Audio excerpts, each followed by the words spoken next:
The Soyuz MS-26 spacecraft is making its final descent through Earth's orbit and a return landing, bringing NASA astronaut Don Pettit and two Russian cosmonauts back from the International Space Station. Astronaut Pettit, by the way, will be landing on this, his 70th birthday. Live coverage on C-SPAN. And Roscosmos cosmonauts Alexei Ovchinin and Ivan Wagner on board. Countdown clocks ticking backward to the deorbit firing of the Soyuz engine, a braking maneuver 26.5 minutes from now to begin the final leg of their journey home and the end to a 220-day mission aboard the International Outpost. Good evening from Mission Control in Houston and the International Space Station Flight Control Room as we are in the final broadcast of the evening, the homecoming for these three crew members who spent 220 days on the station, ending a mission of 3,520 orbits of the Earth that has spanned 93.3 million statute miles. Landing on the steppe of Kazakhstan for Pettit, Ovchinin, and Wagner is scheduled at 8:20 and 44 seconds p.m. Central Time, which is 6:20 and 44 seconds a.m. Kazakhstan time on Sunday morning, April 20th, Easter Sunday, Don Pettit's 70th birthday. Everything has gone extremely well as we have proceeded down the deorbit checklists and all of the timelines that has set up the Soyuz MS-26 for the engine firing that is coming up now 25.5 minutes from now. That will be a 4-minute, 41-second braking maneuver to slow the Soyuz down by 128 meters per second, allowing it to drop out of orbit for its 54-minute ride back to the steppe of Kazakhstan, where the trio on board the Soyuz descent module will be greeted by the Rosaviatsa search and recovery forces, including the NASA embedded team that is going to be en route to the landing site a short time from now in a variety of Russian Mi-8 helicopters. Here in Mission Control, Flight Director Garrett Hahn is on orbit at this hour. He's joined on console by spacecraft communicator Luca Parmitano, a veteran of Soyuz missions to the International Space Station. They are working in concert with the flight control team at the Russian Mission Control Center in Korolyov on the outskirts of Moscow. You see a view from a balcony camera overlooking the large flight control room as they are in communications with the Soyuz crew, as they will be during the bulk of the descent back to the landing site. Communications will be handed off at some point to a fixed-wing Antonov 26 aircraft that will be flying around the perimeter of the landing site, relaying both voice communications and data back to the control center there in Korolyov for the Russian flight controllers to assess. We'll be going through all of the timeline activities here in a moment. First, a quick look at the departing crew that is just a little bit away from its deorbit burn and entry back into the Earth's atmosphere.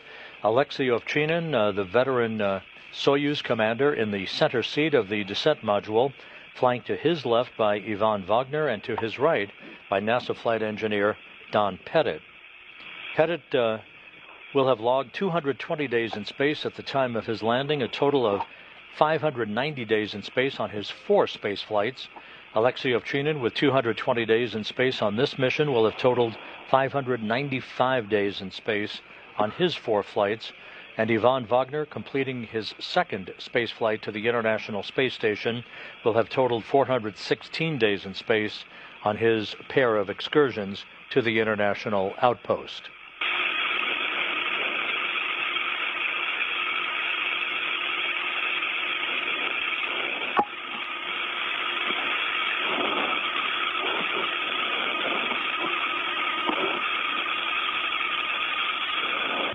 Several hours ago, just before 2 p.m. Central Time, the 3 departing crew members, Ovchinin, Pettit, and Wagner, clad in their blue undergarments, said farewell to the counterparts who are remaining aboard the International Space Station before they closed the hatch, first on the Rosviet module side of the docking interface, and then the Soyuz hatch on the other side of the docking interface to begin a series of leak checks and systems checks that was the precursor to the donning of their Sokol launch and entry suits that they're clad in the descent module of the Soyuz. You see on the right side of your screen Japan Aerospace Exploration Agency astronaut Takuya Onishi, who took over command of the International Space Station on Friday from Alexei Ovchinin. Onishi will remain commander of the station until his return to Earth with the Crew 10 crew later this year.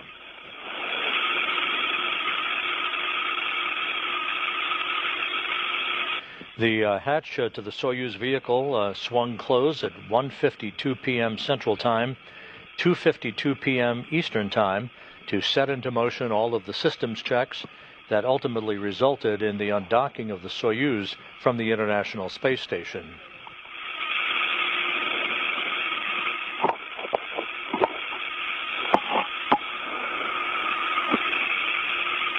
With all of those systems checks having been completed, the hooks to the Soyuz that held it in place to the Rassvet module opened, and at 4:57 and 37 seconds p.m. Central Time, 5:57 and 37 seconds p.m. Eastern Time, the Soyuz pushed away from the Rassvet module, with physical separation occurring as the station and Soyuz flew 260 miles over southern Mongolia.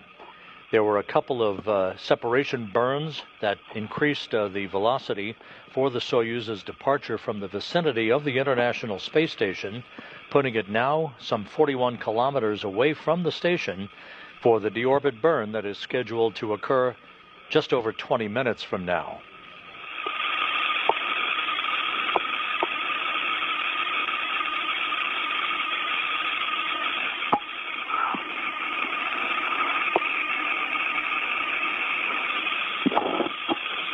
Again, looking at a replay of the departure of the Soyuz vehicle from the International Space Station, you see in the field of view the Soyuz MS-27 spacecraft that arrived on April 8th with NASA astronaut Johnny Kim and Roscosmos cosmonauts Sergei Ryzhikov and Alexei Zubrytsky parking in the parking place right next door to the Soyuz that has just departed, the MS-26.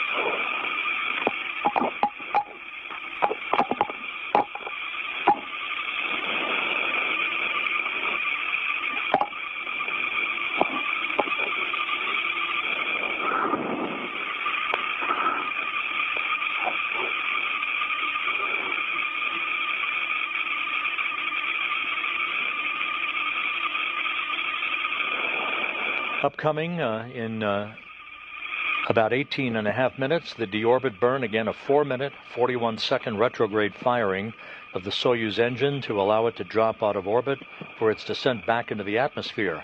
23 minutes after the deorbit burn, there will be the pyrotechnic separation of the 3 sections of the Soyuz vehicle, the crew remaining, of course, in the center section, the descent module, with its heat shield repelling the heat that will build up to some 2,500 degrees Fahrenheit around the spacecraft.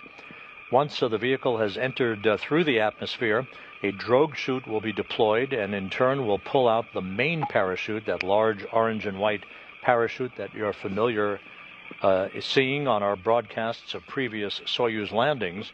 That drag chute will slow the descent rate of the Soyuz down considerably, and then just a moment before touchdown, soft landing engines will fire to soften the impact on the ground, and the Soyuz crew will be home. The interesting part about the parachutes, the 2 pilot parachutes are first deployed, the second of which extracts the drogue chute. That drogue chute, once released, measures 24 square meters, slowing the Soyuz down from a descent rate of 230 meters per second to just 80 meters per second. The main parachute is then released, a huge chute covering an area of some 1,000 meters, slowing the Soyuz to a descent rate of just over 7 meters per second. Its harnesses first allow the Soyuz to descend at an angle, a canted angle, of some 30 degrees to expel heat, then shifts the Soyuz to a straight vertical descent. Once again, that pinpoint of light you're seeing is the Soyuz MS-26. We are inside 17 minutes until the deorbit burn. Just to give you some time hacks coming up on events to come, the deorbit burn again scheduled at 7:27 and 7 seconds p.m. Central Time, 8:27 and 7 seconds p.m. Eastern Time, 4 minute 41 second engine firing to act as a braking maneuver to slow the Soyuz down by 128 meters per second. 23 minutes after the deorbit burn, at 7:55 p.m., rounding it off, we should see the separation of the three sections of the Soyuz, as we just mentioned earlier in the animation. 3 minutes after the module separation, the vehicle will enter the Earth's atmosphere at an altitude of 326,800 feet. The crew on board will feel the first sensation of Earth's gravity in 220 days at that point. And about 1 minute and 30 after entry interface, as it is called, the vehicle will enter into the plasma regime, basically a big fireball that is generated around the vehicle, with the heat being repelled by the Soyuz heat shield. That plasma regime that the vehicle will be in is about 5 minutes in duration. We do expect a blackout period in communications until the vehicle descends past that period of peak heating and moves into a area in a lower regime in the atmosphere.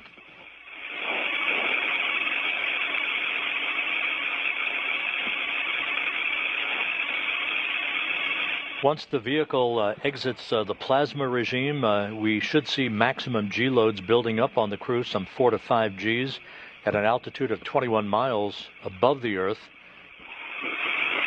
The command to begin the opening of the chutes that we just described should occur at 8:06 and 28 seconds p.m. Central Time, 9:06 and 28 seconds p.m. Eastern Time. The landing itself is scheduled at 8:20 and 44 seconds p.m. Central, 9:20 and 44 seconds p.m. Eastern Time. That will be 6:20 and 44 seconds a.m. at the landing site in Kazakhstan, some 91 miles to the southeast of the town of Zhezkazgan. The current coordinates predicted by the ballistics folks at the Russian Mission Control Center call for the landing to occur at 47 degrees 19 minutes north latitude, 69 degrees and 34 minutes east longitude. The landing to occur 56 minutes after sunrise at the landing site. The weather at the landing site is good, some 44 degrees Fahrenheit in temperature, just a few clouds overhead, some partly cloudy skies throughout the course of the overnight hours at the landing site. Hopefully we will have good visibility as the Soyuz descends under its main parachute.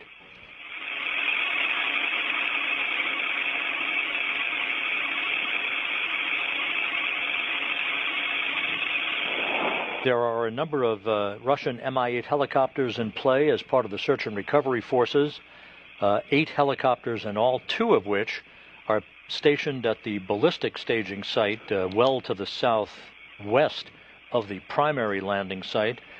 Those 2 Russian Mi-8 helicopters are at the Kryani airport near the Baikonur Cosmodrome, the launch site for Soyuz vehicles.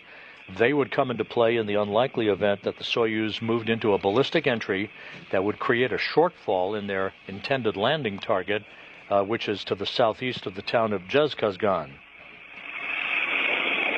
There will be a half a dozen Russian Mi-8 helicopters in play for the prime landing site, including NASA personnel.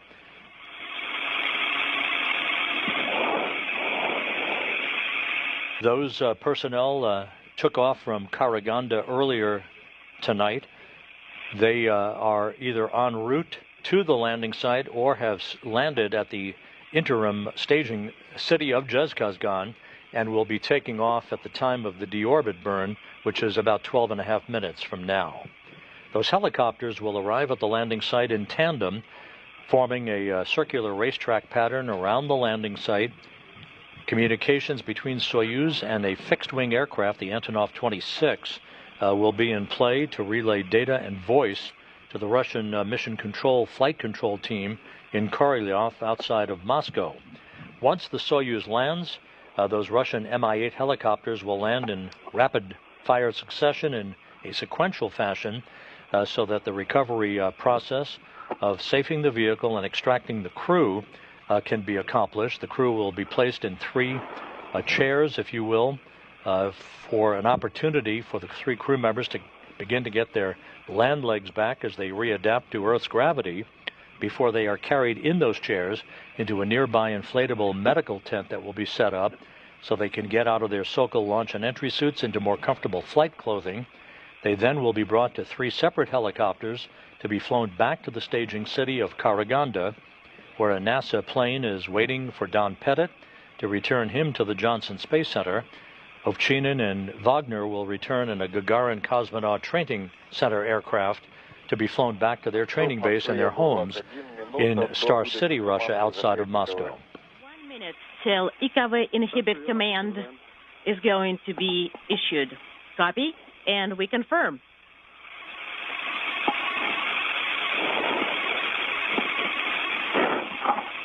Once the deorbit burn begins, you will hear Alexei Ovchinin, the Soyuz commander, who is in the center seat of the Soyuz, flanked to his left by Wagner, to his right by Pettit.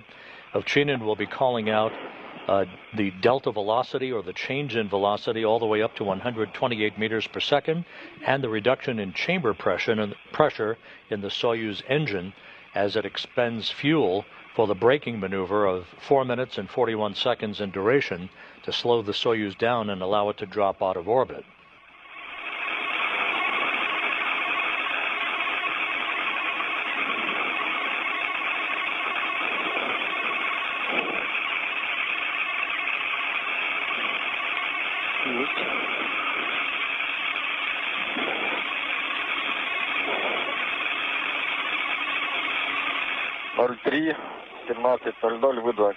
At 03:17:00, we sent IKV inhibit command. And we have confirmation that IKV has been exhibited and E2 is no longer illuminated. Correction, K Kilo 2 is no longer illuminated. And then the next reference point is the SKD, or SKD TIG -8. We're now inside 9.5 minutes until the initiation of the deorbit burn that begins the trip home for the Soyuz. You will hear the Russian flight controllers talking to Ovchinin for as long as they are within the geometry of communications between the Soyuz VHF comm system and the antennas on the International Space Station. You'll also hear the Soyuz referred to by the call sign of Burlock. That is the call sign that Ovchinin chose for his vehicle. That is a Russian term for a riverboat or a barge puller that existed in the 17th century Russian Empire, Burlock.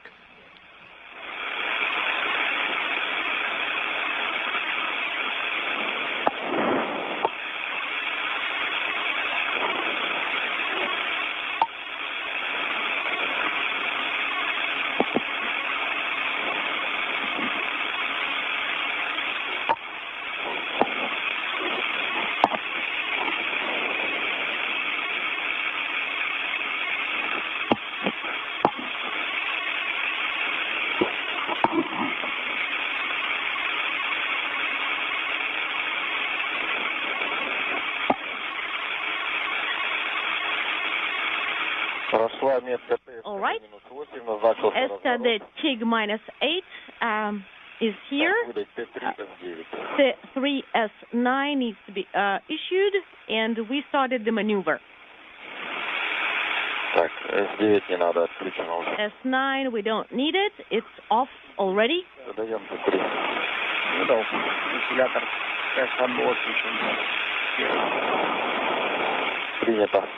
And we have the fan on. Copy.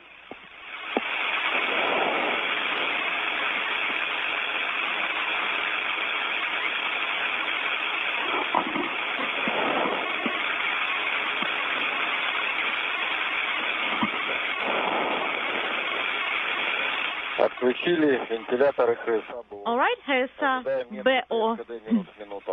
fans are off, and we're standing by for T-minus 1 minute.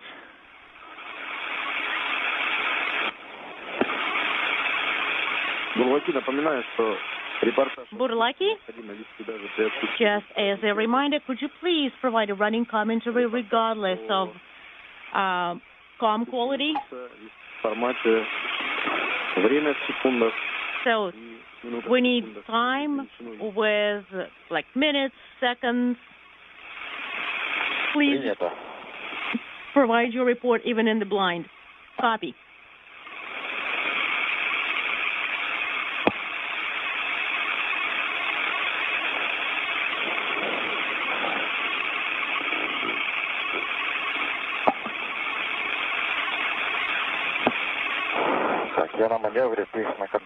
All right, I'm on the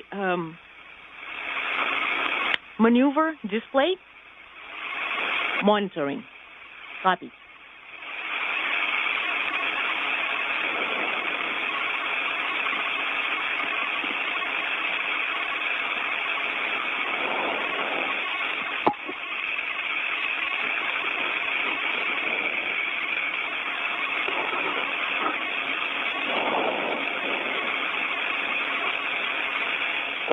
This is Mission Control Houston, 5.5 minutes now until the deorbit burn is initiated. Again, this is a 4-minute, 41-second retrograde firing of the Soyuz engine to slow the vehicle down and enable it to drop out of orbit. The change in velocity is 128 meters per second. Once the deorbit burn is complete, the upper section of the Soyuz, known as the orbital module, that's the bulbous upper section of the 3-section Soyuz vehicle, it will be depressurized 10 seconds after the completion of the deorbit burn, setting the stage for its separation pyrotechnically that will occur some 23 minutes after the completion of the deorbit burn.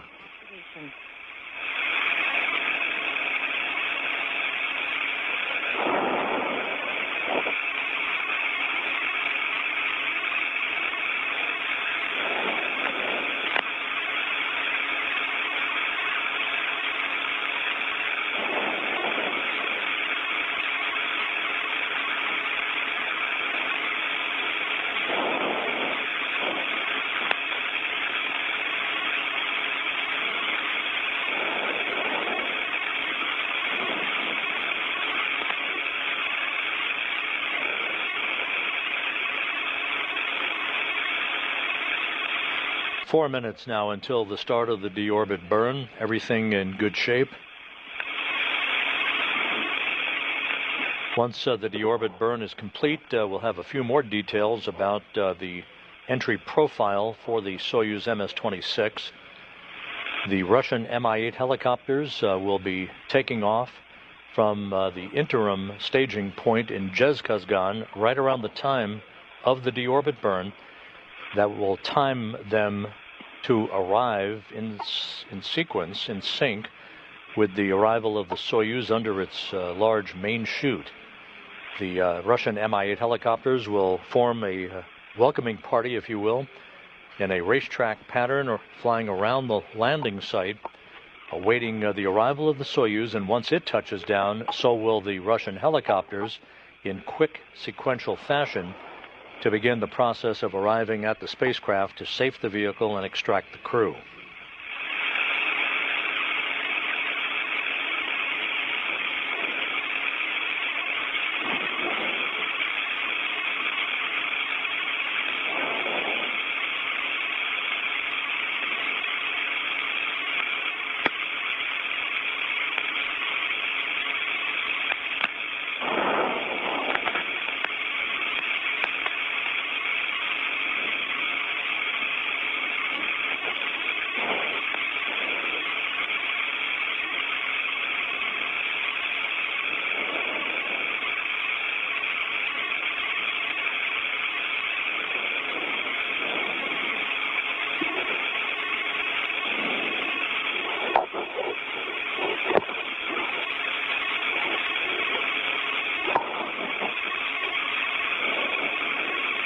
This is Mission Control Houston. Again, you're looking at a view from a balcony camera overlooking the Russian Mission Control Center in Korolyov outside Moscow. We are now 2 minutes away from the start of the deorbit burn.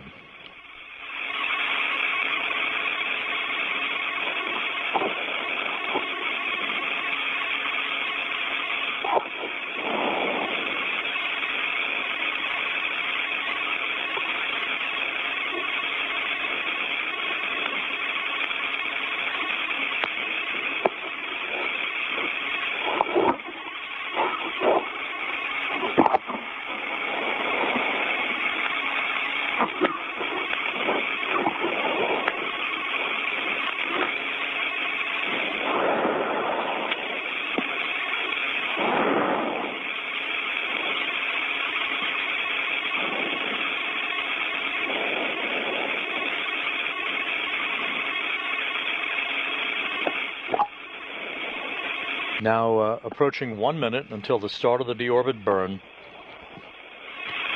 Again, Pettit, Ovchinin, and Wagner wrapping up 220 days in space and a journey of 93.3 million statute miles.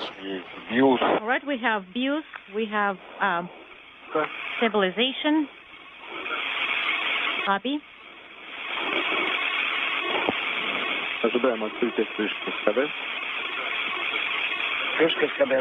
And we're standing by for the SKD cover opening. It's opened. The engine cover now confirmed to be open. Activation. 24 seconds until the start of the burn.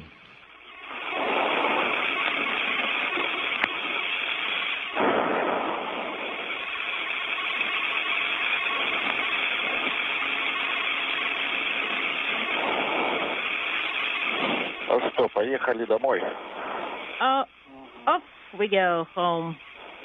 Yep. Есть включение СКД 03. Deorbit burn now in progress. Activation confirmed. Once again, a 4-minute, 41-second retrograde maneuver. The burn is underway. Copy.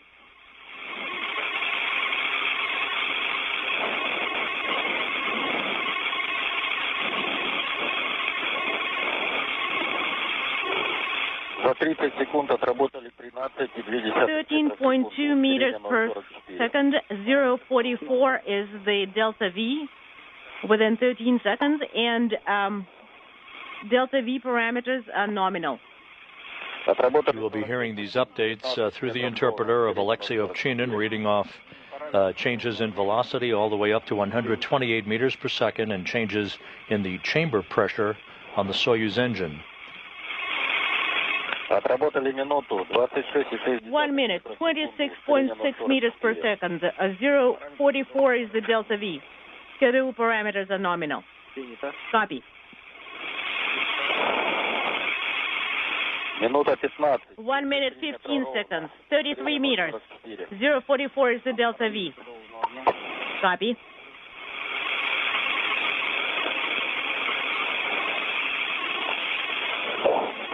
Отработали минуту 30. 1 minute 30, 39.8, and 0.44 is the delta V. Schedule parameters are nominal.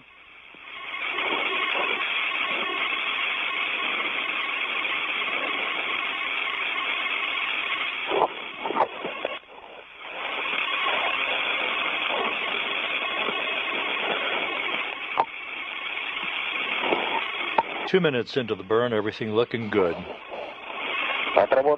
And 2 minutes down 54 meters precisely. 0.45 is the delta V. Copy.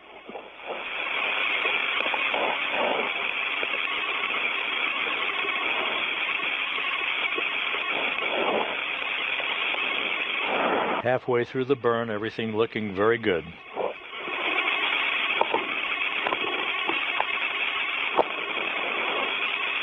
Отработали 2.5 minutes of burn duration, 66.9. This is the delta, and the delta V is 0.45. Schedule parameters are nominal.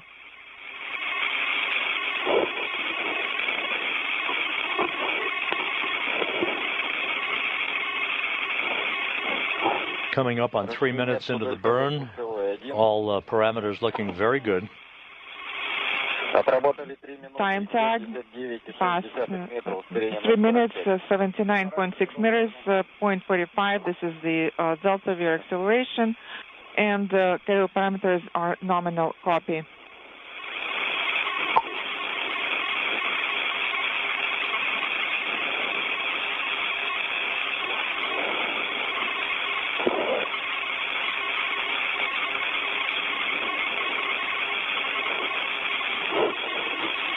Отработали 3 минуты 90. 3 minutes of thrust of firing, 94.6 meters per second, and the KO parameters are nominal. 1 minute of deorbit burn time left. All the parameters looking very good, according to the Russian flight controllers in Korolyov.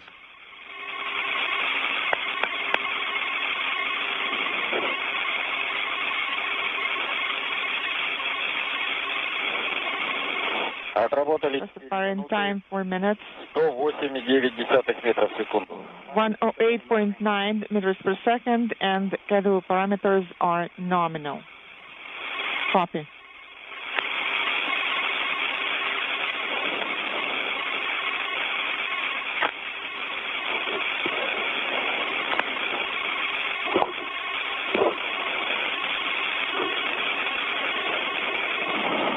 Standing by now for engine shutdown.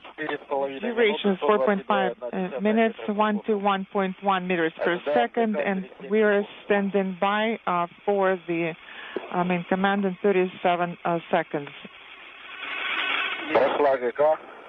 The command has been executed. GK command and thermal sensors are activated. The separation is confirmed. Copy. And we have the completion of the deorbit burn with a perfect change in velocity of 128 meters per second. Don Pettit, Alexei Ovchinin, Ivan Wagner on the way home. Confirmed. Switching to the display. Inaudible. Copy.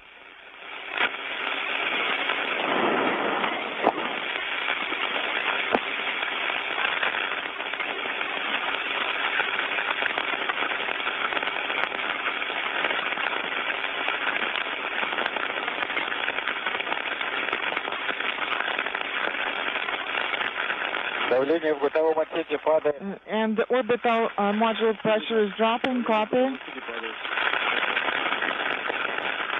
As planned, the orbital module, the upper section of the Soyuz, is being depressurized to vacuum to set the stage for the pyrotechnic separation of the 3 sections of Soyuz 21 minutes and 44 seconds from now. KSS rescue aids ready mode.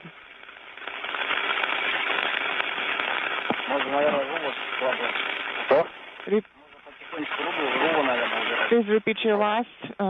I think we can stow the RHC. We can start stowing it. So with the successful completion of the deorbit burn, next up is the separation of those 3 sections of the Soyuz, the upper section being the orbital module. The lower section is the instrumentation and propulsion module. The crew is strapped into their seats in the center section called the descent module, which is the only surviving section of the 3-section Soyuz. Alexei Ovchinin, the Soyuz commander, strapped into the center seat, flanked to his left by Ivan Wagner and Don Pettit to his right.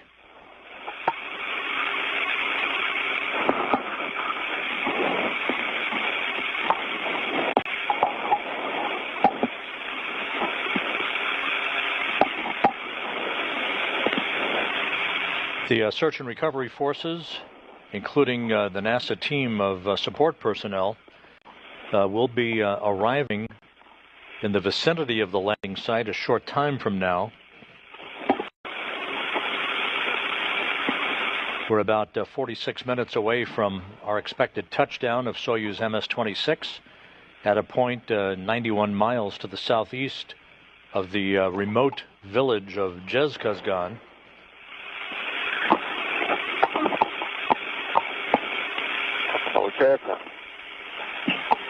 Once the landing has occurred, the search and recovery teams will move toward the vehicle, will ensure that no toxic gases are emanating from the spacecraft before they begin the process of opening up the hatch and extracting the crew one by one. The particular order of extraction and the time it takes to extract the crew may be somewhat dependent on whether the vehicle lands upright or on its side. We've seen it both ways. Once the crew is out of the vehicle, they'll be placed in chairs brought alongside of the spacecraft itself to enable the three crew members to have a few minutes to get their land legs back before they're carried in those chairs to a nearby inflatable medical tent that will be set up by the recovery team. It is there that they'll get out of their SOCO launch and entry suits, move into more comfortable flight clothing, and then be brought to three waiting helicopters to be flown some 2 hours and 15 minutes from the landing site to the staging city of Karaganda, where Pettit will board a NASA plane to fly back to Houston, and Ovchinin and Wagner will board a Gagarin Cosmonaut Training Center aircraft to fly back to their homes at the training base in Star City outside of Moscow. That's it.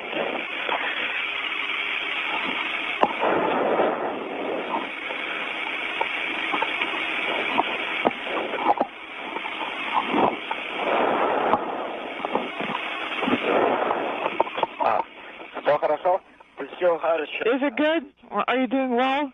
Yes, I'm doing really well. Excellent.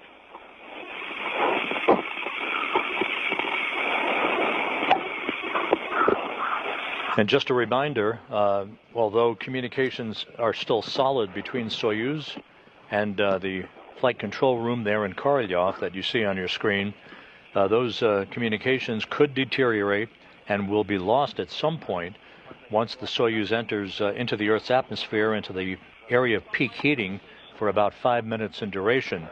Before that, we do expect communications to become choppy or be lost altogether as the Soyuz passes further and further away from antennas on the International Space Station, relaying VHF communications between the MS-26 spacecraft and the flight control team there in Korolyov.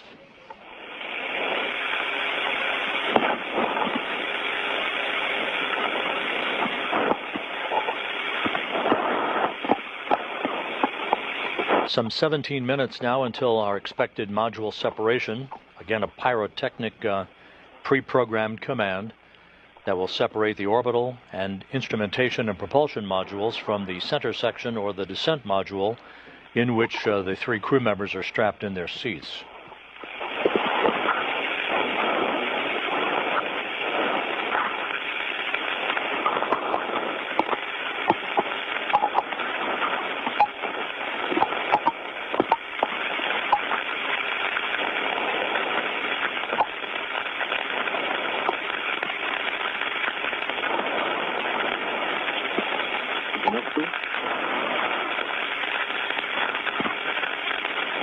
Lucky Moscow.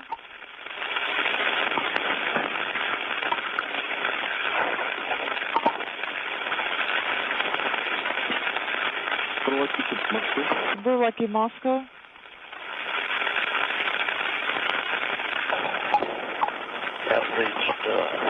Excellent.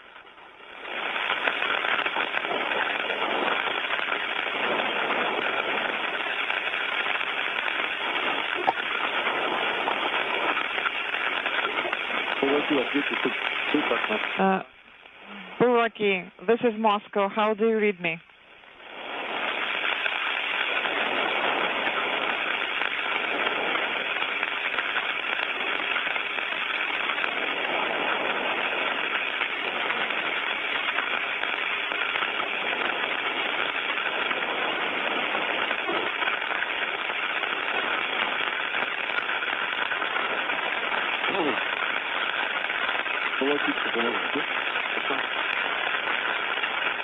The Soyuz is about 100 kilometers away from the International Space Station, as we are about at the fringe of guaranteed voice communications between the spacecraft and the station.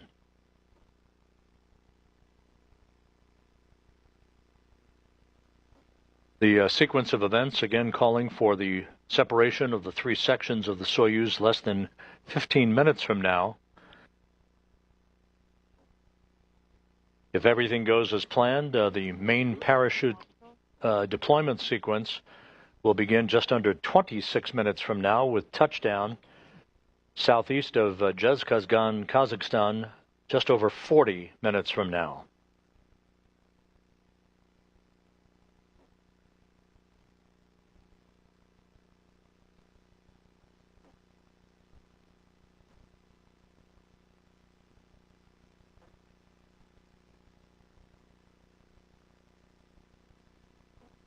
This blackout period is typical and is to be expected.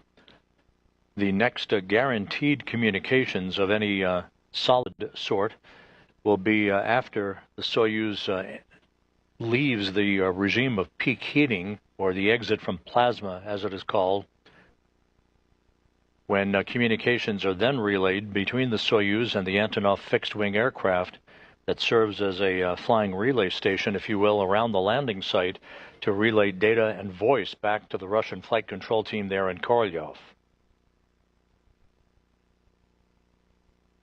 There could be bits and pieces of choppy communications between now and then, so we'll be standing by for further updates as we approach the 13-minute mark until the module separation command is given for the pyrotechnic separation of the three sections of the Soyuz MS-26. Burlaki, Moscow, how do you read me?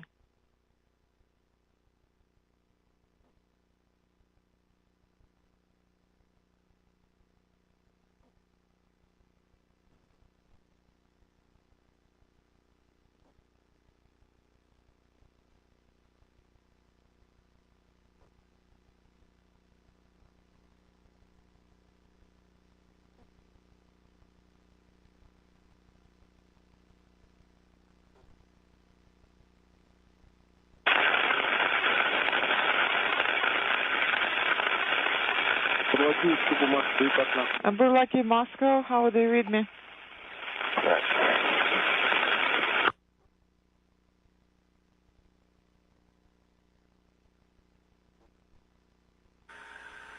Бурлаки, как принимаете землю? Burlaki, how do you read Moscow? Moscow, you're coming in with interference, and how us? We have you loud and clear, Burlaki. And Burlaki, just a reminder, no later than 0348, the KSS Rescue Aid should be switched to readiness mode, and you also should close your helmet visors and switch rescue aids to automatic mode. Copy. And just a reminder, please release transmit buttons right before the separation, and you can use the transmit button going forward without locking it.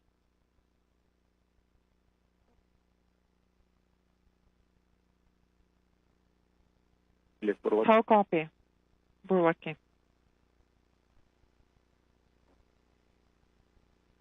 So again, as we just mentioned, brief bursts of communications between the Russian flight control team and Alexei Ovchinin under the call sign of Burlak, as is his call sign for his Soyuz vehicle, the MS-26, as it barrels toward the landing site southeast of Zhezkazgan. The module separation command expected about 10.5 minutes from now.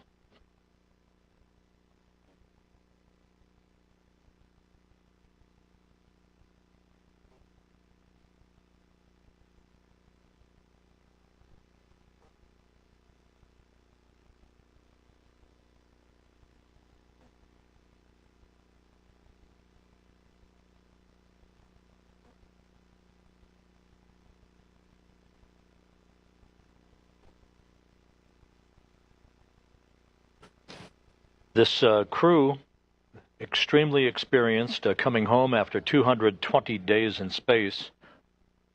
Don Pettit will have logged 590 days in space on his 4 space flights.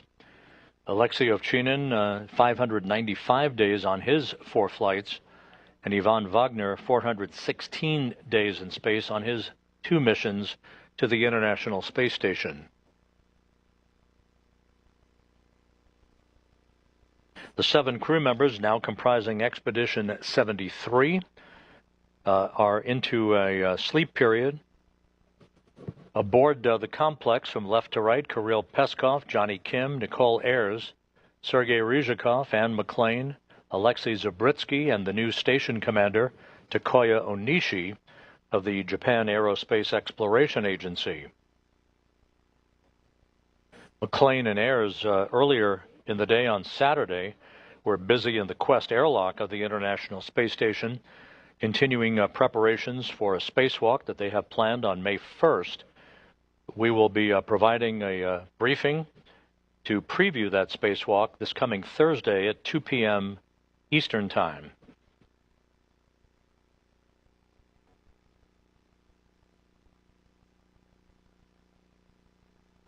Just over 8.5 minutes now until our expected separation of the 3 sections of the Soyuz. Hopefully, we will be getting confirmation of that through telemetry received at the Russian Mission Control Center, or, if we're fortunate enough, through a quick burst of voice confirmation from Ovchinin on board Soyuz MS-26.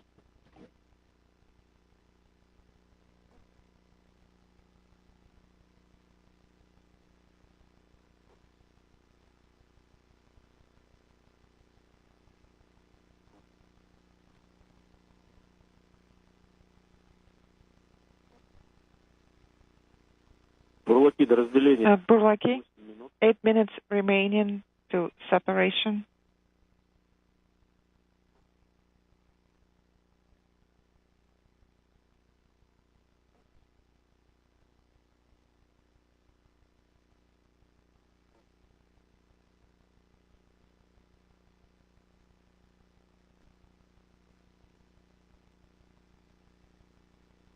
Pettit, Ovchinin, and Wagner began an 11-day handover with NASA's Johnny Kim and Roscosmos cosmonauts Sergei Ryzhikov and Alexei Zabritsky after they were launched on April 8th, arriving at the station on a 2-orbit rendezvous profile.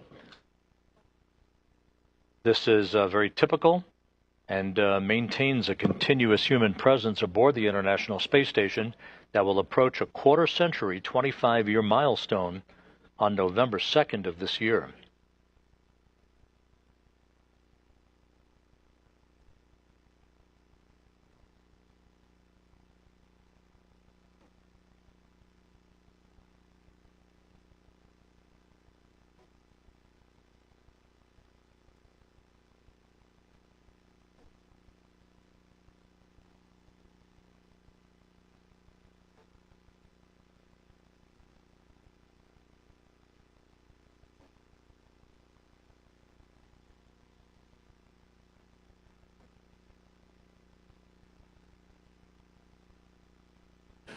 The predicted landing time is 8:20 and 44 seconds p.m.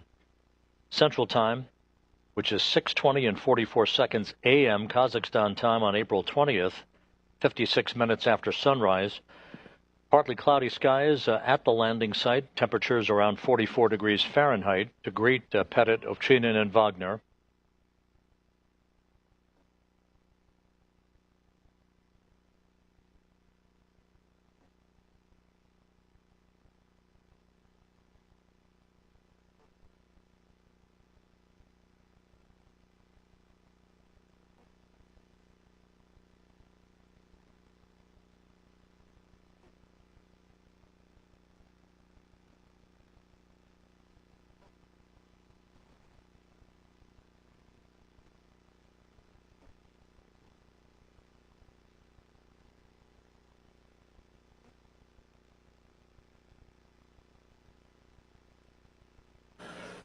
Coming up on 5 minutes until module separation. The module separation will occur at an altitude of 87 miles above the Earth.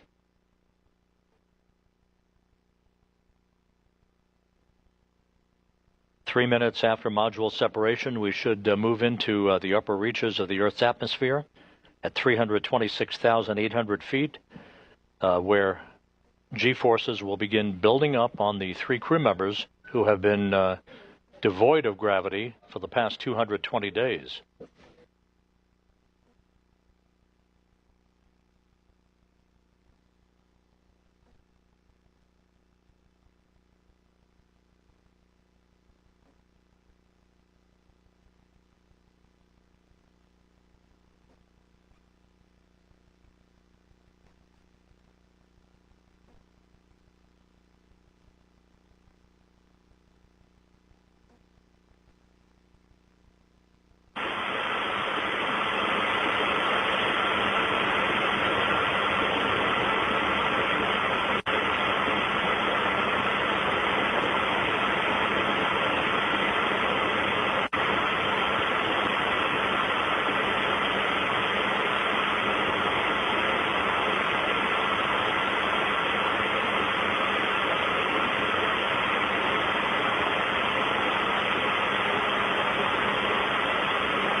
Coming up on 2 minutes until module separation, the updated landing coordinates predicted by the ballistics folks at the Russian Mission Control Center for the Soyuz MS-26 calls for landing to occur at a latitude of 47 degrees 19 minutes north, 69 degrees 33 minutes east longitude. Visually monitor separation. The Russian Mi-8 helicopters and the Antonov fixed-wing aircraft are just about in position in a racetrack pattern around the landing site as they await the sight of the Soyuz MS-26 under its chutes. Module separation now a minute and a half away.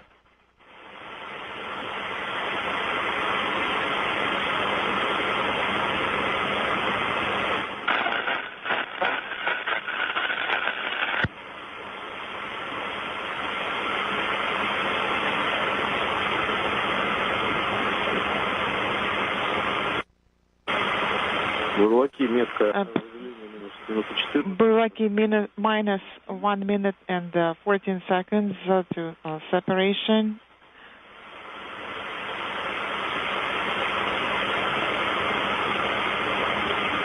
Be ready to turn on BIOS power.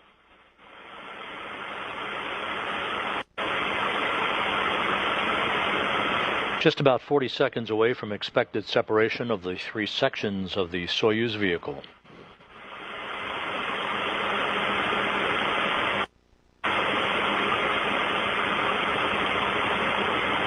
Buraki, minus 30 seconds to separation. Please prepare for a separation.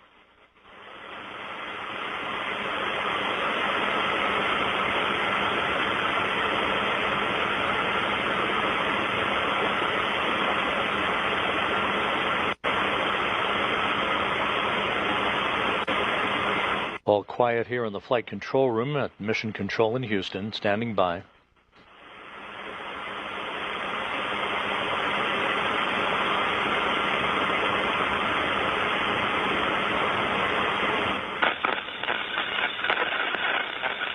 And the data that has been received in the Russian Mission Control Center confirms a good module separation.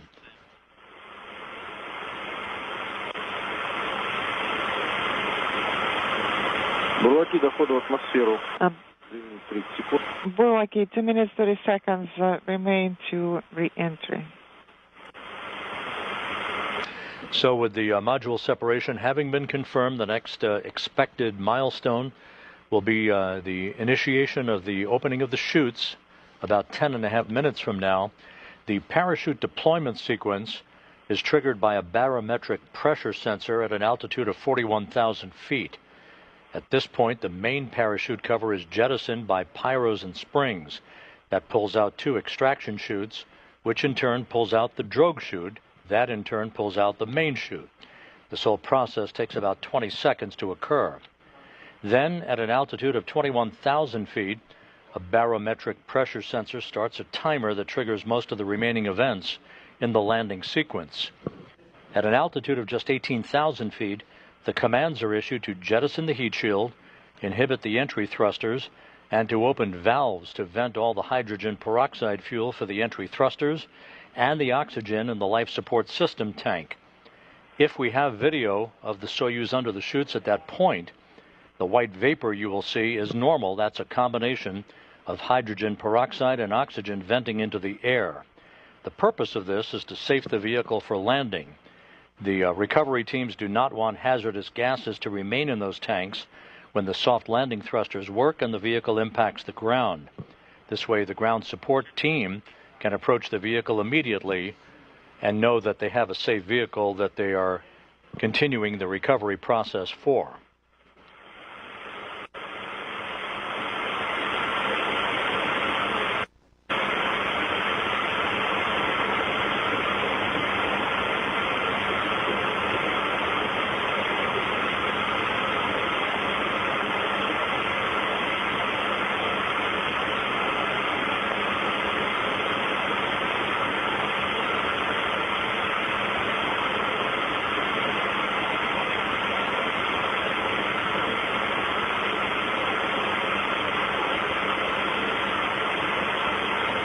The Soyuz MS-26 should have begun its entry into the Earth's atmosphere at an altitude of about 326,800 feet.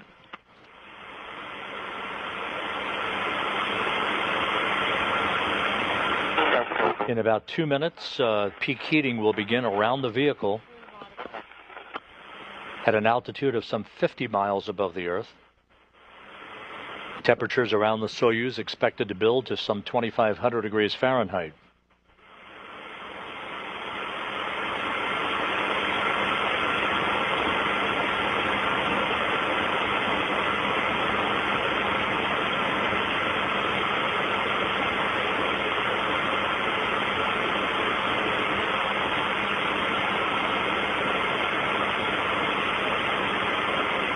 If everything goes as planned, we're some 7.5 minutes away from the expected deployment sequence of the parachutes.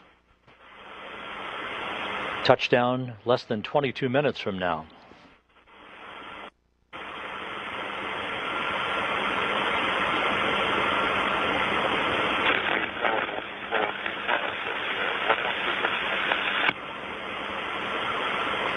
"20 seconds away from peak heating on the vehicle."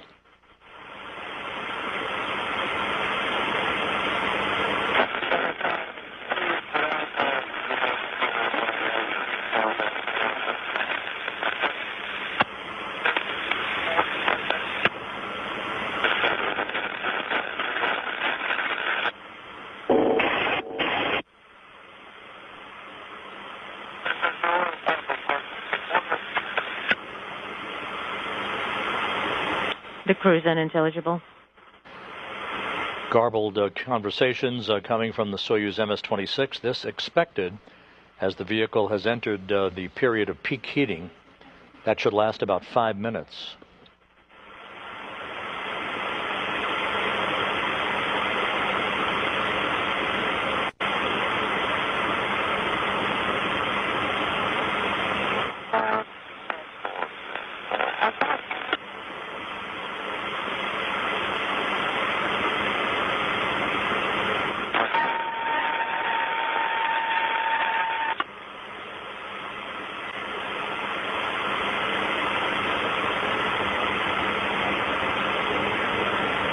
Inside 6 minutes until the expected deployment of the Soyuz chutes, 20 minutes until touchdown.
Three and a half minutes until the expected time of chute opening. Everything continues to go by the timeline, by the book, for the Soyuz MS-26. 18 minutes until touchdown.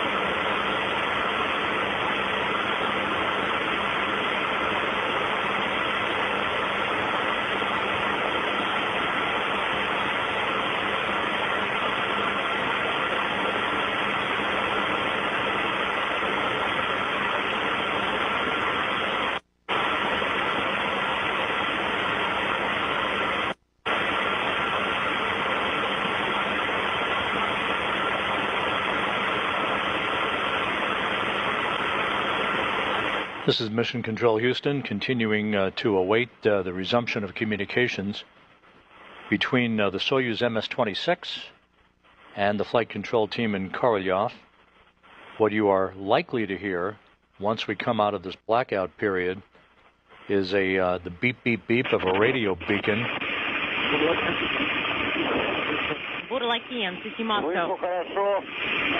How do you copy? Loud and clear. Max G is 4.26. It's dropping. And atmospheric miss was 6 seconds. And T-reentry 03, 5927. And the integral is plus 16. Everything is fine on board, and the crew is feeling good. Right on the money. Alexei Ovchinin reporting that they have emerged from the peak heating period. We are standing by for the deployment of parachutes about a minute and a half from now.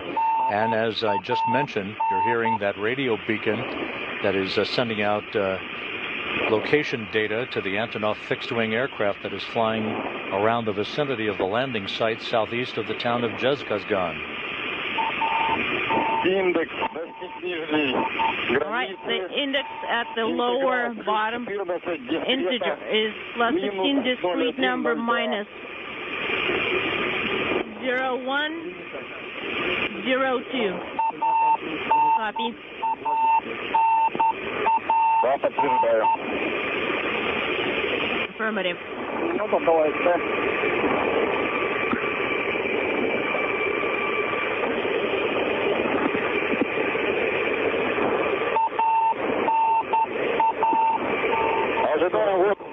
I am standing by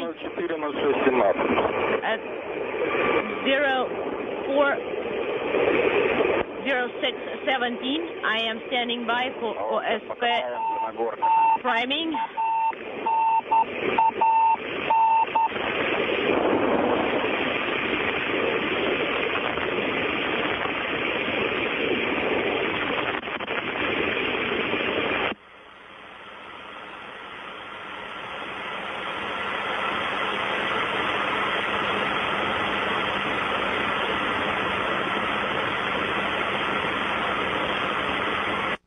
We should be at the point where the parachute deployment sequence should have begun.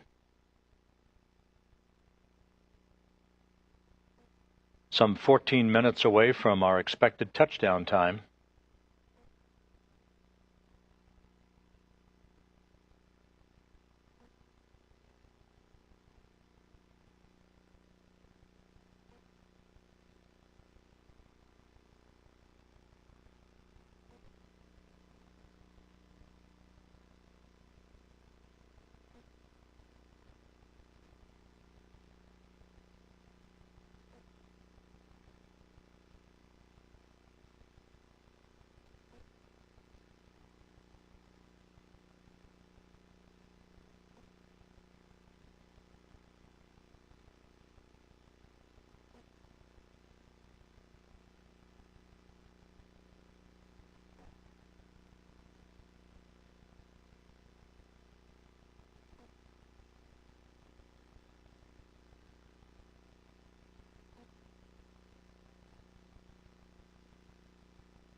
This is Mission Control Houston, once again awaiting confirmation of the deployment of the chutes as we approach 12.5 minutes until touchdown.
This is Mission Control Houston. The reports from the search and recovery forces in the Mi-8 helicopters circling the landing site say that they have a visual of the Soyuz under its chutes.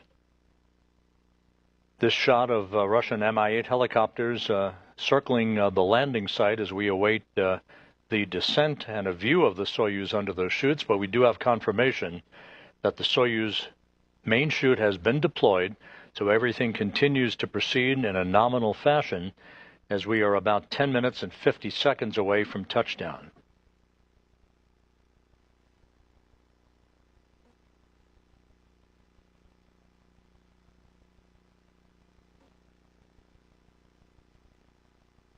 As you could see from that brief view at the landing site, the skies are mostly cloudy, so it's possible that we will not have a view of the Soyuz under the chutes for as long a period of time as we are accustomed to. But as soon as we do get usable video, we will certainly punch it out. We're just over 10 minutes away from landing, as Don Pettit, Alexei Ovchinin, and Ivan Wagner are just moments away from wrapping up their 220-day, 93.3 million-mile mission. Once again, this view courtesy of Roscosmos, showing Russian Mi-8 helicopters circling the vicinity of the landing site. That view is intermittent at this point until we have a solid view of the Soyuz under its chutes.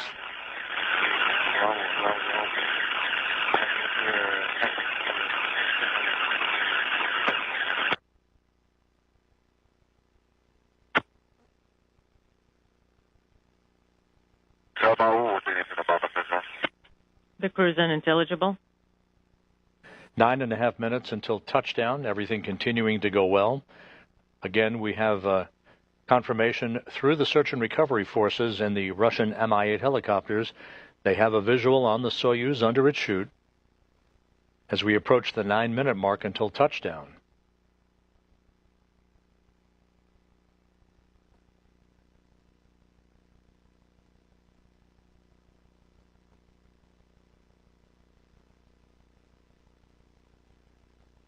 And now we have more video from the landing site.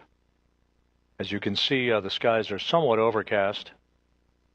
This is 91 miles to the southeast of the remote town of Zhezkazgan.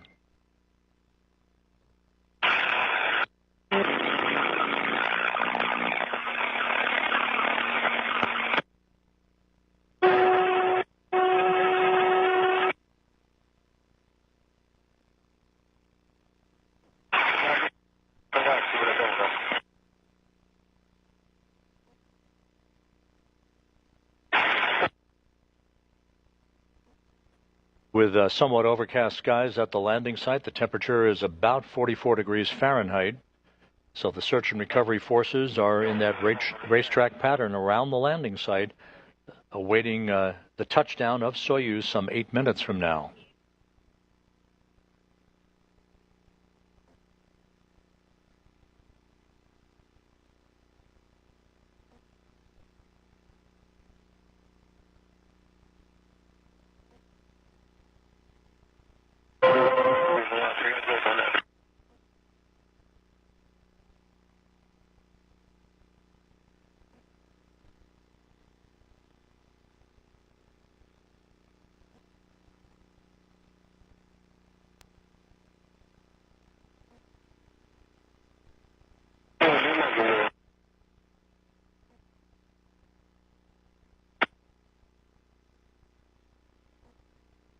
This is Mission Control Houston. Once again, all of the landing sequence events for the Soyuz MS-26 and its 3 crew members have unfolded in trip hammer fashion, everything going very well. The module separation occurred on time, as did chute deployment. The chutes are confirmed to have been deployed by the search and recovery forces.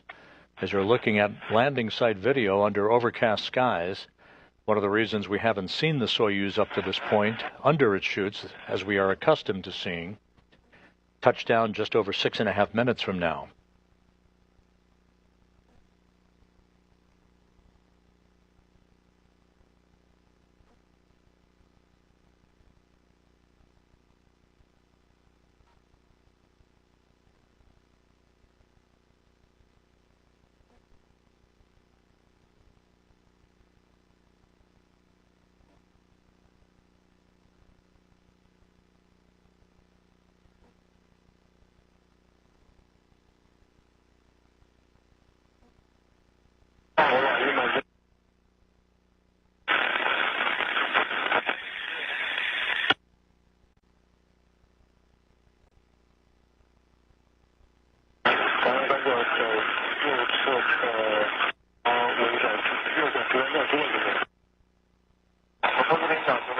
All right, the altitude is 700.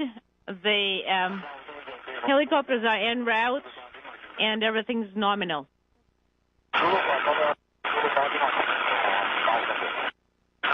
And that report indicating the altitude of the Soyuz continuing its descent on time under its main parachute.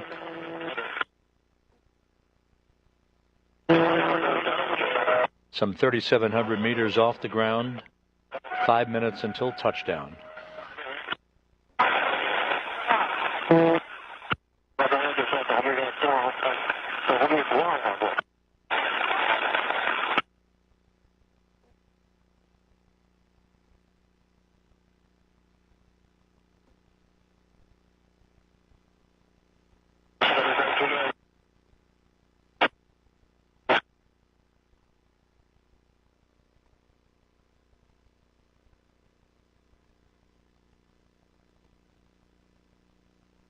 Again, a view from Roscosmos at the landing site, still awaiting a visual on the Soyuz. The Russian Mi-8 helicopters did confirm a visual of the Soyuz descending normally under its main parachute.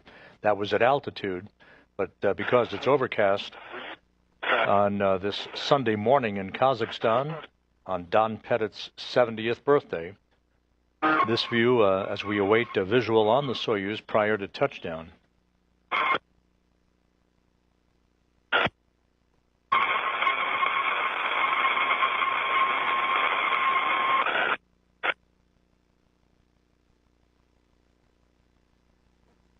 Four minutes until touchdown.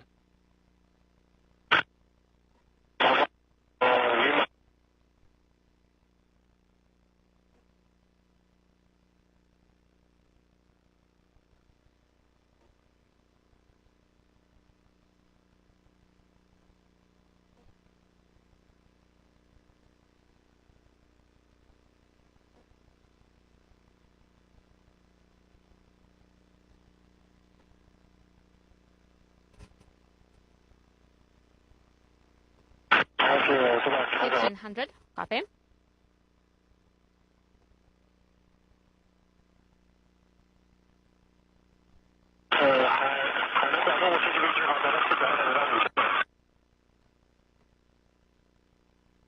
Once again, this is a live view about 1 hour after sunrise at the landing site in Kazakhstan on a Sunday morning. We'll let him know. Sure will. You can see Russian Mi-8 helicopters in the vicinity of the landing zone.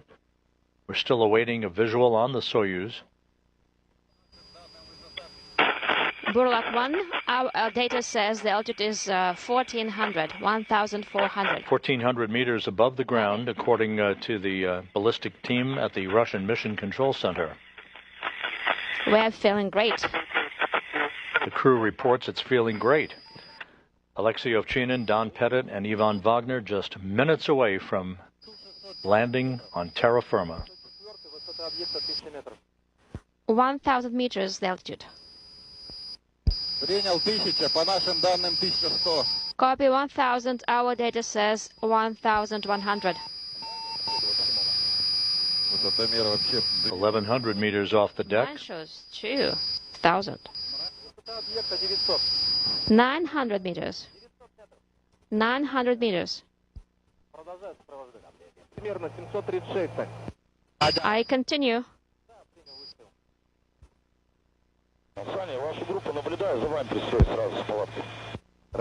I can see you. I follow you. Copy.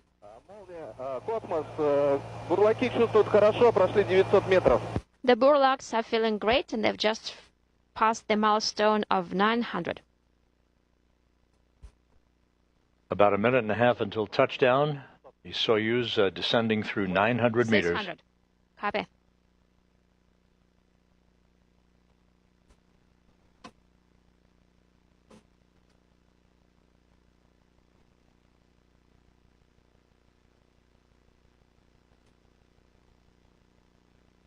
And there's our first view of the Soyuz. Just about a minute until touchdown. Everything looking good.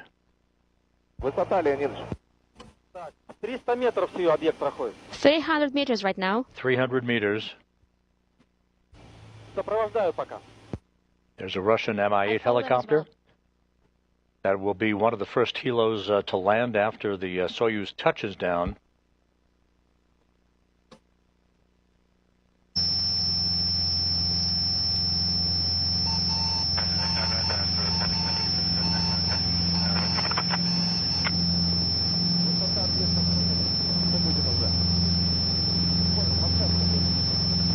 Just a moment or two before touchdown, the soft landing thrusters will fire to further reduce the impact. Standing by for touchdown. And touchdown. Soyuz MS-26 is home at 8:20 p.m. Central Time, 6:20 a.m. Kazakhstan time on Sunday morning. Don Pettit ends his 7-month mission on his 70th birthday.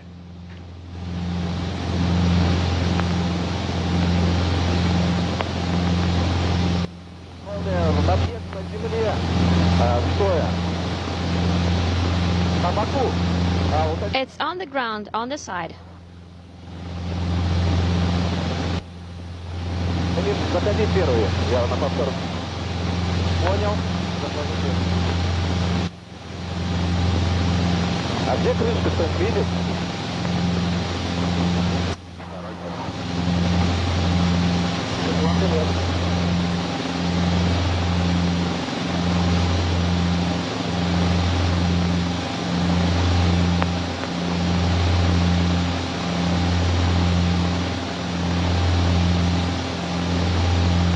This is Mission Control Houston. The Russian Mi-8 helicopters that you see flying over the landing site of the Soyuz will now begin to land in a rapid-fire sequential fashion. And the television truck that's providing the video that you're looking at will begin to move toward the vehicle. So we will lose video for a short period of time until that truck has repositioned itself near the Soyuz capsule. Once again, landing occurring at 8:20 p.m. Central Time, 6:20 a.m. Kazakhstan time on Easter Sunday. Pettit, Ovchinin, and Wagner are back on Earth after 220 days in space and a mission of 93.3 million statute miles.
As you can see, the Russian Mi-8 helicopters are beginning to land, as is the plan.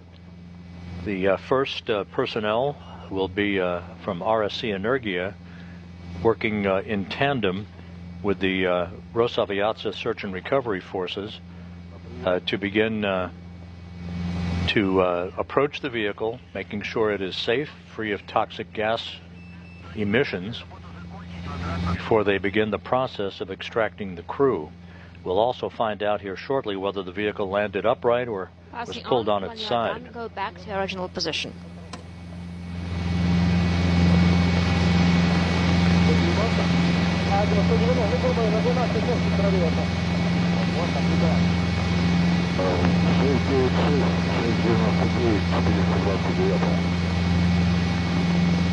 So the record books now reflect Don Pettit having accrued 590 days in space on 4 space flights. Alexei Ovchinin 595 days in space, and Ivan Wagner 416 days.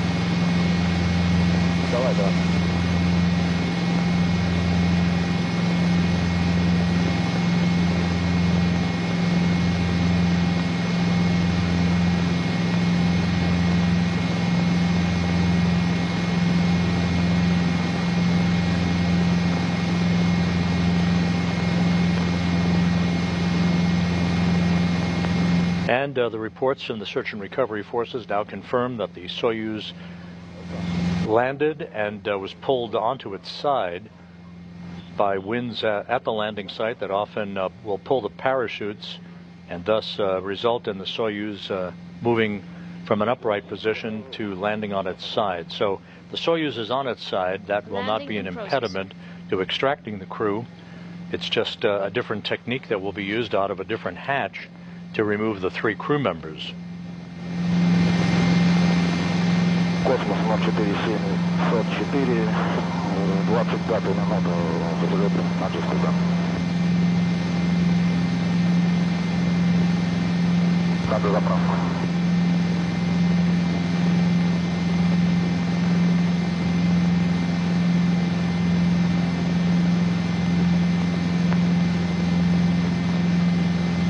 Продублируйте, пожалуйста. 704, 25 минута, взлет на Джифказан, надо заправку. 704, космос, прием. Прием.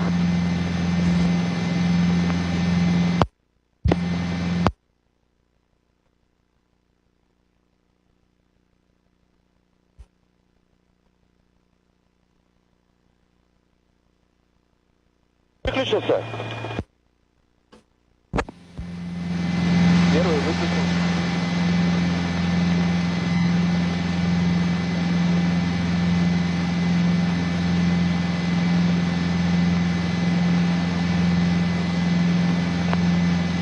Прям за аппаратной высоте.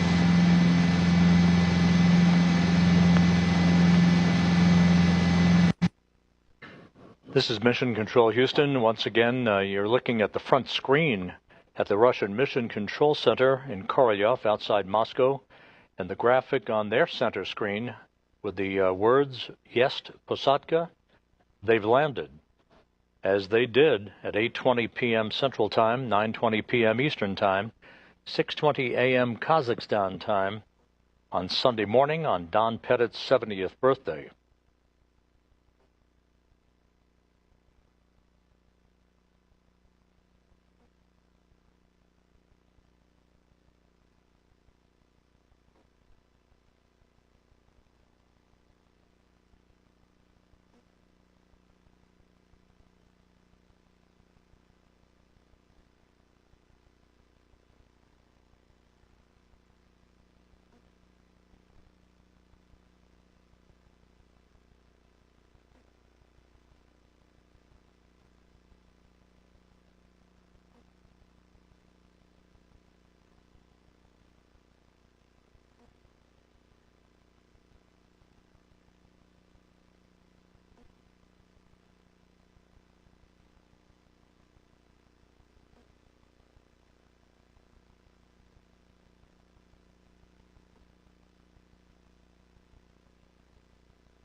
This is Mission Control Houston.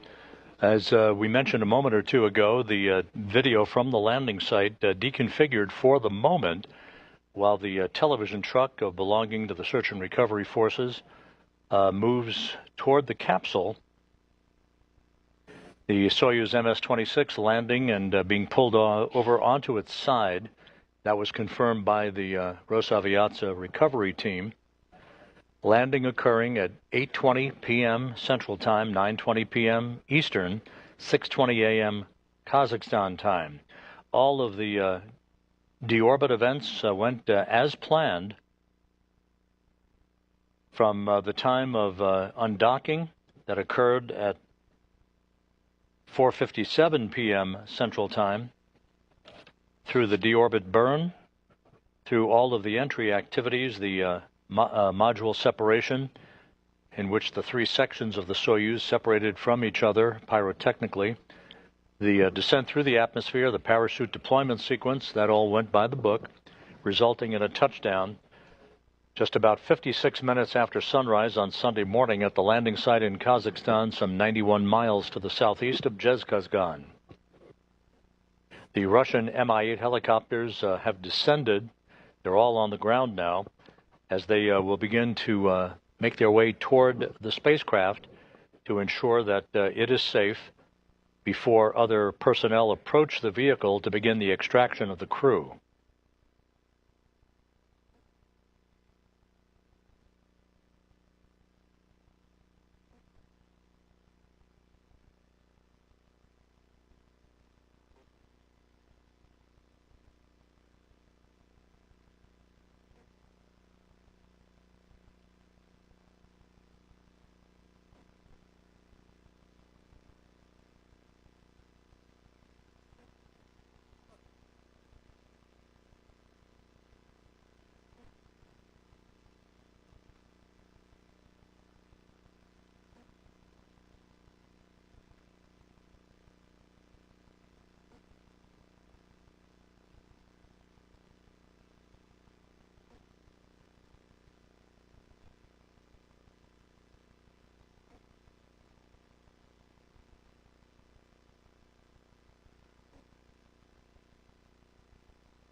The process now, once the crew is extracted from the spacecraft, will include them being placed in 3 chairs alongside the capsule. They'll have a few moments to begin to reacquire their equilibrium following 220 days of weightlessness. Once they are hauled in those chairs into the nearby inflatable medical tent, they'll be helped out of their Sokol launch and entry suits into more comfortable flight clothing, and then brought to 3 separate helicopters to be flown back to Karaganda, Kazakhstan. That's the staging city. That's about a 2-hour, 15-minute helo ride. Once they touch down at the Karaganda airport, Don Pettit will make his way towards the NASA plane that's awaiting on the tarmac. They'll be flown back to the Johnson Space Center in Houston with other NASA personnel. Alexei Ovchinin and Ivan Wagner will board a Gagarin Cosmonaut Training Center aircraft to be flown back to Star City, Russia, which is their training base and where they have residence.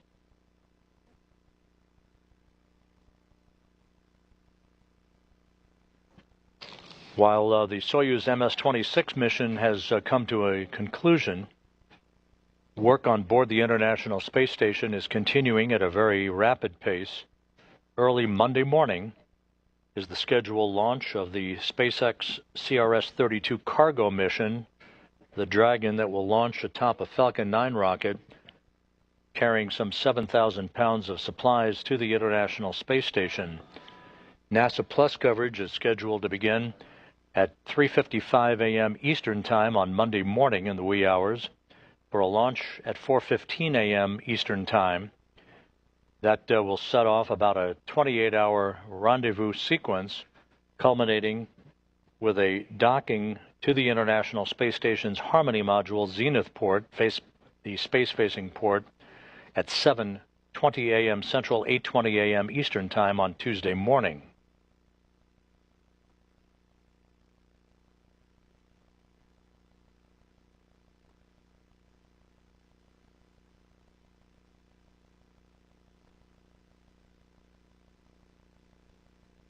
Once again, a view from the field in Kazakhstan of the Russian Mi-8 helicopters that have landed in a circular pattern around the Soyuz MS-26 spacecraft.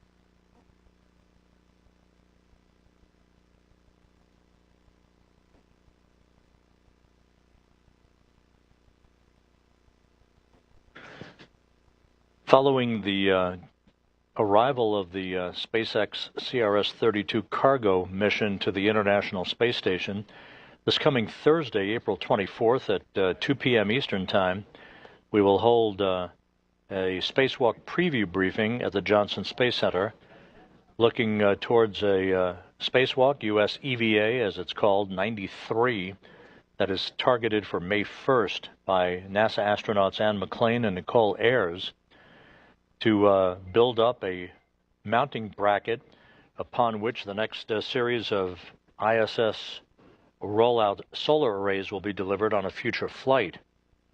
They will also move a communications antenna to a different location on the space station to provide more favorable visiting vehicle communications for upcoming missions that will include the launch of the Japanese H-2 transfer vehicle, its new version called the HTV-X.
This is Mission Control Houston. Again, this live view from the landing site, about 91 miles to the southeast of Zhezkazgan, Kazakhstan.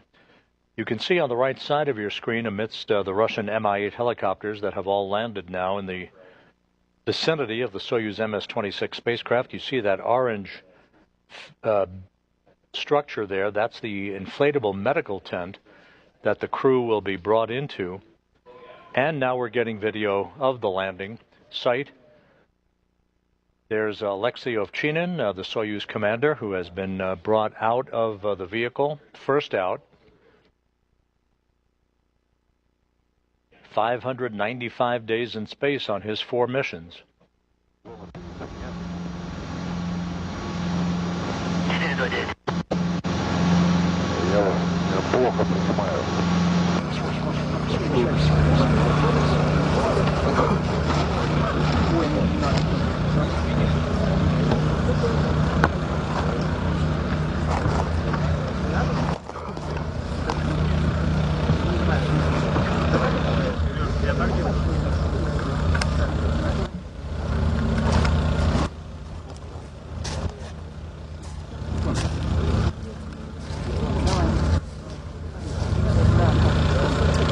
Once again, a look at Alexei Ovchinin, the veteran cosmonaut, Soyuz commander.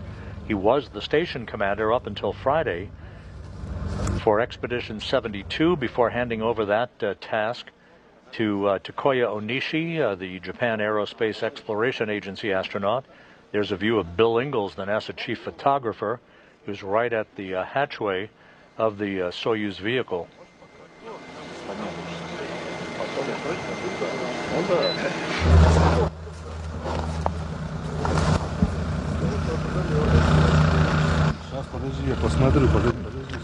Stand by and let me take a look.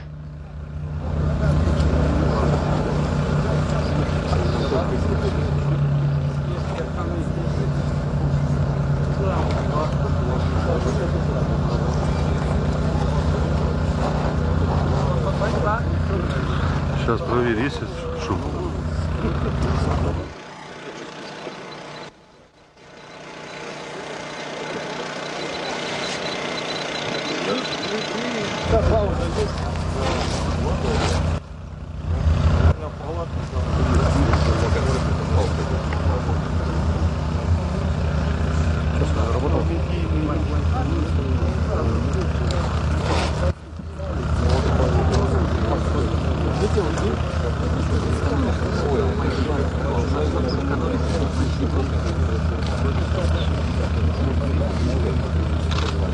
As the search and recovery teams work to extract the other 2 crew members, a good view of Alexei Ovchinin, the Soyuz commander.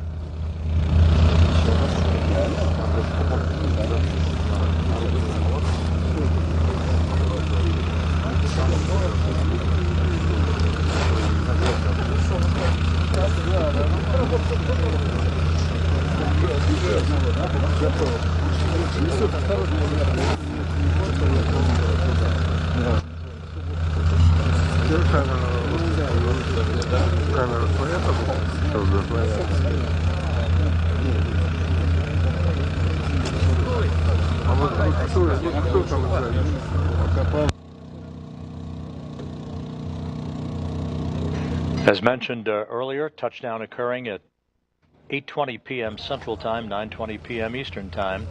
Soyuz vehicle was pulled over onto its side after touchdown, which is not uncommon.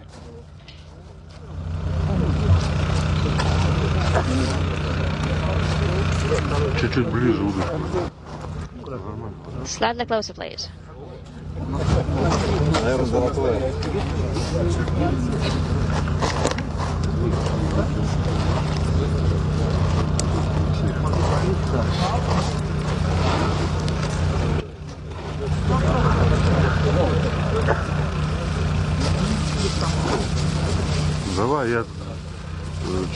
On Easter Sunday in Kazakhstan, Alexei Ovchinin peeling a hard-boiled egg. And Don Pettit now being extracted.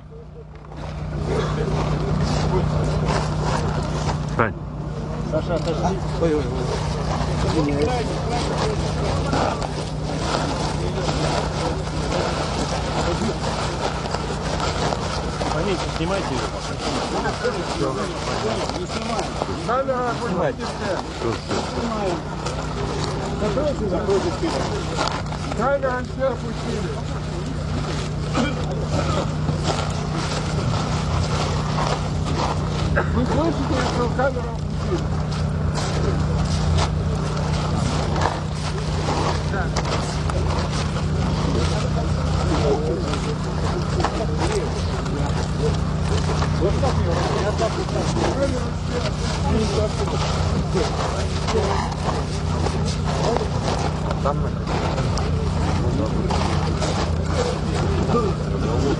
Under overcast skies, the temperatures at the landing site in the high 40s Fahrenheit. Alexei Ovchinin eating a hard-boiled egg presented to him by the search and recovery forces.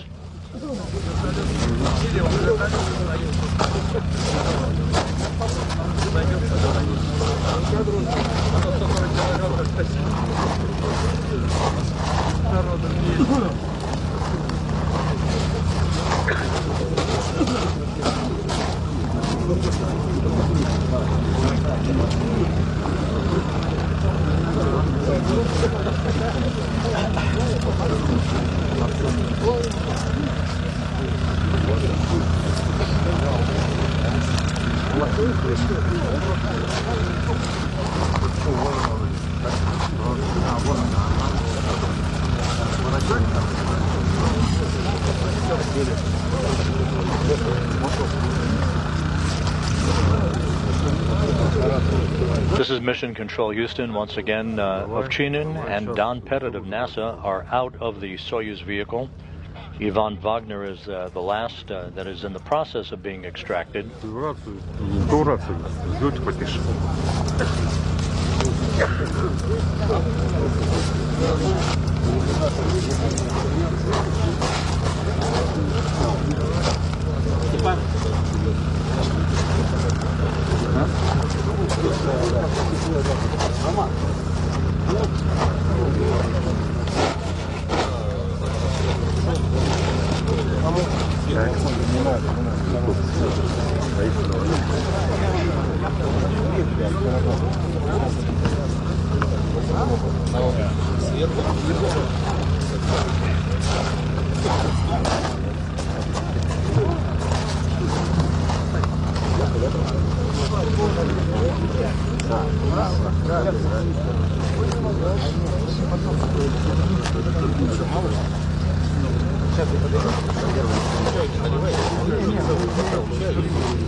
Continuing to receive live television from the Soyuz landing site, Alexei Ovchinin and Don Pettit out of the Soyuz vehicle.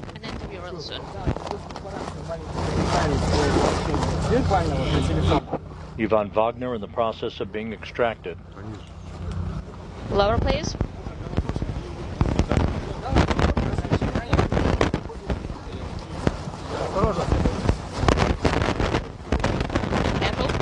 And Ivan Wagner now out, being placed in his chair.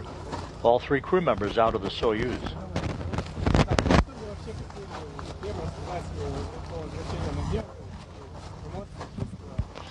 Okay, what are your emotions? What are you feeling now that you're back on Earth?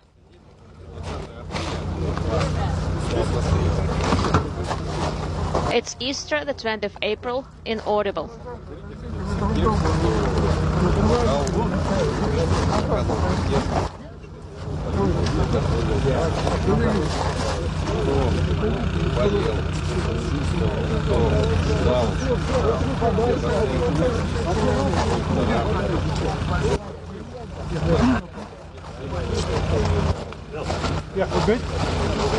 Сейчас все туда.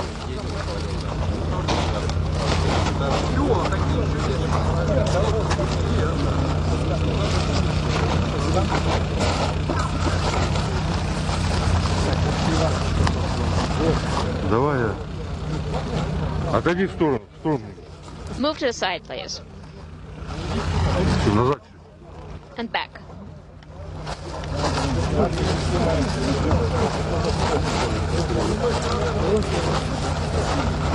Ivan Wagner, having wrapped up his second mission in space, 416 days in all. Степанович, немножко в сторону уйдите. To the side. Ушел.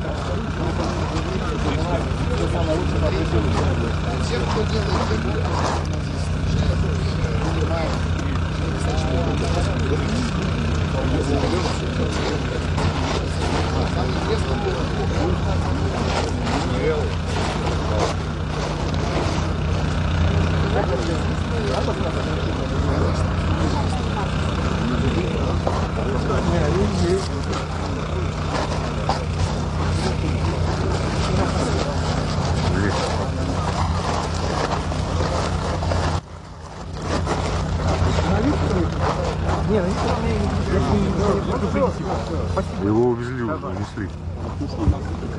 Его уже унесли, да. He's out of here. Да. Его сказали не снимать. He's been taken care of.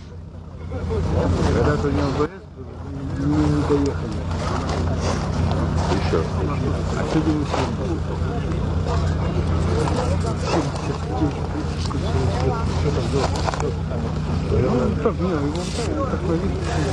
This is Mission Control Houston. The video again coming to you from the landing site in Kazakhstan, some 91 miles to the southeast of Zhezkazgan. A bullseye landing for the Soyuz MS-26 on Easter Sunday, Don Pettit's 70th birthday, bringing to an end Pettit, Ovchinin, and Wagner's 220-day mission aboard the International Space Station. All of the entry and landing events occurred on time and on schedule, with touchdown occurring at 8:20 p.m. Central Time, 6:20 a.m. Kazakhstan time on Sunday morning, about 56 minutes after sunrise.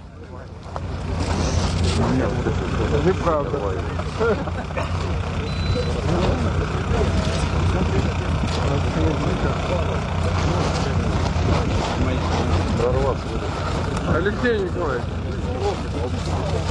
похожий. Давай. Лёш.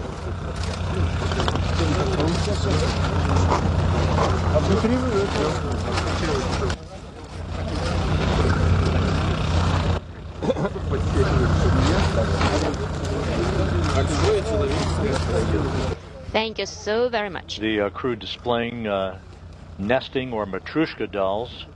This is typical of all Soyuz landings, gifts to the crew members from the search and recovery teams.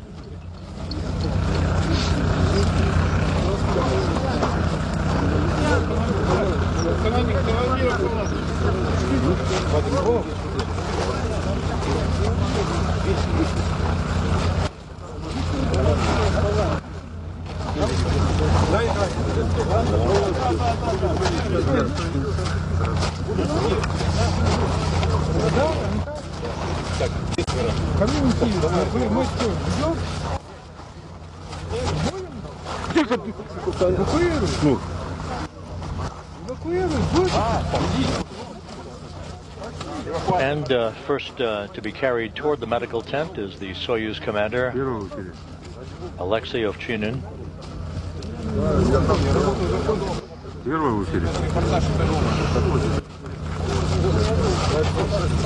Once inside the medical tent, the three crew members will be helped out of their Sokol launch and entry suits.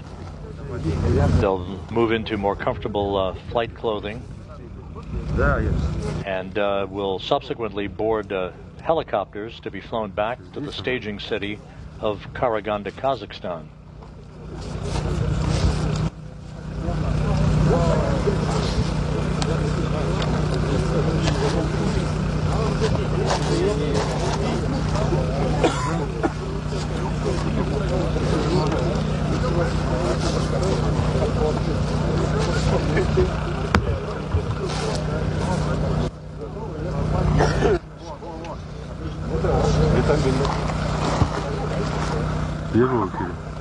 One is live.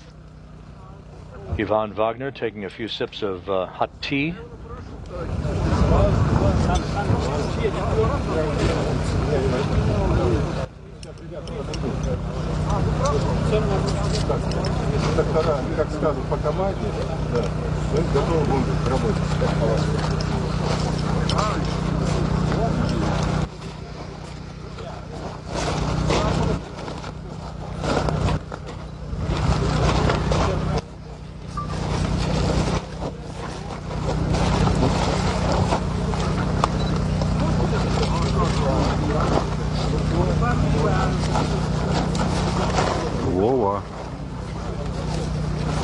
сейчас будешь провожать?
Yvonne Wagner now being lifted and will be moved toward the medical tent to join Ovchinin.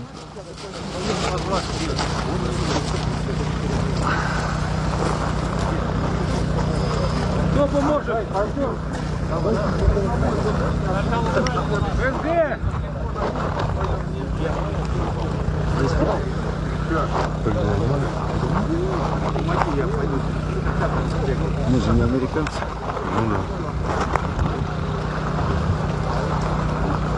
Сейчас, что убираете вы? Да, конечно. Все это даже. Wrapping up? Oh, yeah.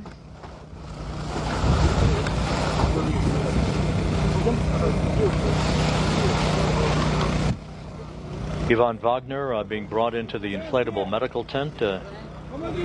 Don Pettit was brought into the medical tent a short time ago, joining Alexei Ovchinin.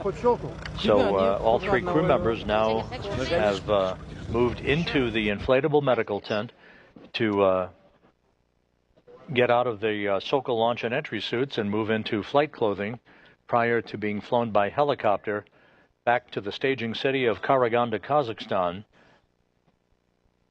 Once in Karaganda, Pettit will board a NASA plane to be flown back to Houston, while Ovchinin and Wagner are flown on a Gagarin Cosmonaut Training Center aircraft to Star City, Russia, their training base and home outside of Moscow.